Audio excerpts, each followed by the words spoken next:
Victoria Krengorn is Deputy Director of Riga Dubrovna's school, one of 94 in Latvia that taught all lessons in Russian until 2022, when a new law ordered schools to switch to Latvian by 2025.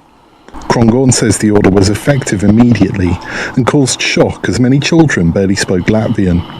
She says their grades suffered in every subject from biology to math. How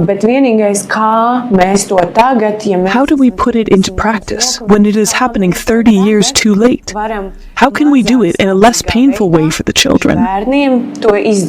She and others say the changes should have happened in the 1990s when the Soviet Union collapsed. However, she says one positive outcome is that learning in Latvian will improve job prospects for children from Russian-speaking families.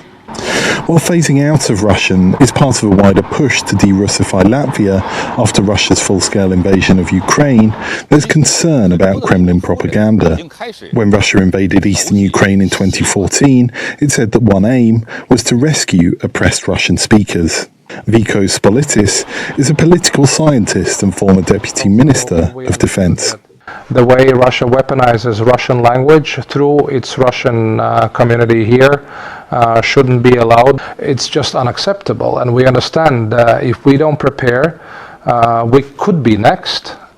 Since 2022, Latvia has removed Russian monuments like this one, commemorating the Soviet liberation of Latvia from the Nazis. One Russian speaker who gave his name only as Vasily worries. In every country, people should speak the language that is the state language first and foremost. Although, of course, we shouldn't put pressure on those who are not of the local nationality. The government has introduced basic Latvian language tests for around 20,000 Russian nationals living in Latvia.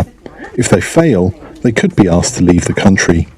Some say that could have an unintended effect of playing into the Kremlin narrative that Russian speakers are an oppressed minority. Inter Miarina is director of the Center for Diaspora and Migration Research at the University of Latvia. This particular decision, it will not help Latvian security much. The numbers in general are not that large. It's really about a few thousand people. That it served really well as a propaganda tool for Russia, and they used this extremely well. In classrooms like this one, however, the biggest worry for teachers is the impact the measures will have on students who are already trying their best. Henry Wilkins, VOA News, Riga.